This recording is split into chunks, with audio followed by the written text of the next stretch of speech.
৩০ টাকায় লটারি কেটেই খুলল ভাগ্যের চাকা। কোটিপতি হলেন শিলিগুড়ির কালারামজোতে স্টেশন পাড়ার এক ব্যক্তি, তার নাম ধর্মেন্দ্র কুমার রায়। তিনি বর্তমানে রেলের পোর্টার বা কুলি হিসাবে কাজ করেন। খুবই অভাবে দিন চলছিল তাদের। সকালে বাড়ির পাশেই রাঙামানি রেলগেটের সামনে থেকে একটি লটারির দোকানে ৩০ টাকা দিয়ে লটারি কিনে নেন। সেই সময় কোটি টাকার প্রত্যাশা করেননি তিনি, কিন্তু বেলা গড়িয়ে দুপুর হতেই খুলে যায় তার ভাগ্যের চাকা। দেখা যায় তিনি কোটি টাকার লটারি পেয়েছেন। খবর জানাজানি হতেই স্থানীয় বাসিন্দারা তার বাড়ির সামনে ভিড় করেন। এদিকে লটারি পেয়েই নিরাপত্তা চেয়ে পুলিশ প্রশাসনের দ্বারস্থ হন তিনি।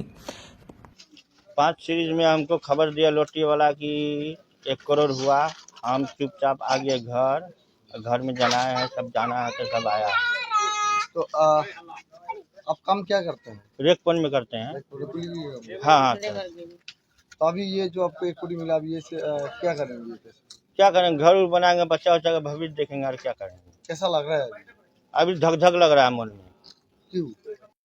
জানা গিয়েছে তিনি এক স্থানীয় লটারি বিক্রেতার থেকে ৩০ টাকা দিয়ে লটারি কেনেন। দুপুরে ফলাফল বের হলে তিনি জানতে পারেন যে ৩০ টাকা দিয়ে লটারি কেটে তিনি ১ কোটি টাকা পেয়েছেন। ধর্মেন্দ্র জানান, এই জয় তার স্বপ্নের বাইরে। লটারি কারা তার নেশা নয়, শখেই তা কেটেছিলেন তিনি। তিনি আরও বলেন যে প্রথমে তিনি বিশ্বাস করেননি, পরে লটারি এজেন্সির মালিক রাহুল এসে জানায় যে সকালের লটারিতে সে ১ কোটি টাকার মালিক হয়েছে। তিনি আরও বলেন যে কোটি টাকার কথা শুনে তার হাত পা বুক কাঁপছিল, কি করবে বুঝতে পারছিলেন না তিনি। পরে তিনি গ্রামের লোকজনদের জানান এবং তারা তাকে পুলিশে যাওয়ার কথা বলে। তারপর পুলিশের দ্বারস্থ হন তিনি। এত টাকা দিয়ে তিনি কি করবেন প্রশ্নের উত্তরে জানান যে ছেলে মেয়ে রয়েছে, তাদের ভবিষ্যৎ যাতে উজ্জ্বল হয় তার সমস্ত ব্যবস্থা করে রাখতে চান তিনি। घर उर बनाएंगे, बच्चा उच्चा का भविष्य देखेंगे और क्या करेंगे। कैसा लग रहा है अभी धक धक लग रहा है मन में। क्यों? इसे मतलब इतना सारी पैसा आ गया अचानक तो क्या करेंगे बोलिए। तो आप ये तो लॉटरी काटना तो बुरी बात है, फिर आपने काटा है लॉटरी गरीब जाने के काटते हैं, क्या करेंगे, कहूँ फंस जाए, भगवान आज देख लिया। तो आज आपका लग गया है। हाँ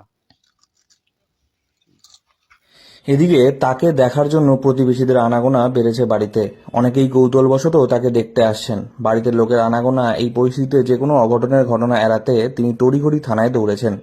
প্রসঙ্গত, গত কয়েক বছরে বিভিন্ন সময় একাধিক জেলার মানুষ কোটি কোটি টাকার লটারি জিততে দেখা গিয়েছে। জয়ের পরেই তারা পুলিশের দ্বারস্থ হয়েছে। সমস্ত জায়গাতেই এমন চিত্র দেখা দিয়েছে। ধর্মেন্দ্রবাবু আরও জানান যে এত টাকা তিনি পাবেন তিনি কল্পনাও করতে পারেননি। তবে এই টাকা পেয়ে তার অনেক সমস্যার সুরাহা হবে বলে তিনি জানিয়েছেন। বাড়িঘর ঠিক করে তারপর ছেলেমেয়েদের ভবিষ্যতের জন্য চিন্তাভাবনা রয়েছে তার। শিলিগুড়ি থেকে অনির্বাণ রায় রিপোর্ট, লোকাল 18 বাংলা।